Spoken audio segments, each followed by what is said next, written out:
Hi! Tara samahan niyo ako ngayong araw na pumunta ng Japan. Ngayon nga nandito na kami sa Naiya. Dream country ko ang Japan. Kaya sobrang excited ko na talaga. Ang tagal kong hinintay itong araw na to. 1 taon. At finally, ito na. Pero syempre, malungkot rin kasi ngayon lang ako mahihiwalay sa family ko. Ngayon, i-check-in ko muna tong mga maleta ko para mamaya pwede pa akong kumain bago kami pumasok. Nagpapalit na rin pala ako ng pera. At dito kami kakain sa OFW Lounge. Ang daming pagkain dito. May lugaw, pansit, may pandesal, siomai, at marami pang iba. Mabubusog ka talaga. Nandito na rin yung mga flight details. Habang nakapila, ngayon lang nag-sink in sa akin na OFW na nga pala ako. At ito si Ma'am May, kaibigan ko. Napakabait na tao niyan. Ngayon papasok na kami ng eroplano at ito ang mga kasama ko. Lahat kami sobrang excited. Ewan ko ba pero sobrang saya ko talaga tuwing sumasakay ako ng eroplano. Iba yung feeling eh. Paalam muna Pinas. Hanggang sa muli. Hello sa aking seatmate, Sir TJ. At ito na, landed na kami sa Japan. Totoo ba to? Nandito na talaga kami. Ganito pala ang feeling na maging hotdog sa loob ng freezer. Sobrang lamig.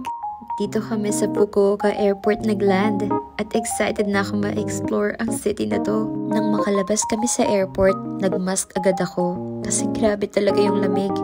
At ngayon pipila na kami para makasakay ng bus. Grabe, parang dati lang sa P2P ako pumipila.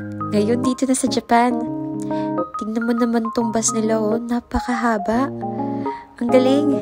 Ang susunod naming sasakyan ay ang Shinkansen o tinatawag din na bullet train. Alam mo talaga na sa Japan na kasi ganito naka-high-tech ang mga bagay. Nakakatuwa. Tingnan mo naman oh, meron pa silang 7-Eleven sa mismong antayan ng Shinkansen. Grabe! Sa totoo lang, mahal talaga ang ticket ng Shinkansen. Pero buti na lang sagot to ng company namin. Ang cute ng telephone nila dito oh. At ito na nga, ang Shinkansen! Grabe, nakaka-amaze! Dito kami sasakay para pumunta sa hotel na tutuloyan namin para sa 1 linggong training. Totoo nga, napakabilis ito. Kaya minsan nakakahilo rin tumingin sa labas. At syempre, tinawagan ko agad ang pamilya ko. At sa wakas, malapit na kami sa hotel. 20 kilos na maleta lang naman ang dala ko at may backpack pa. Napakaliit kong tao. Di ko rin alam paano ko nakaya yun. Pero ito na nga, sa wakas, nandito na ako sa unit ko. Na-excite na ako kumain. Gutom na ako. Bawat isang tao ay may isang kwarto na pinrovide ng aming company.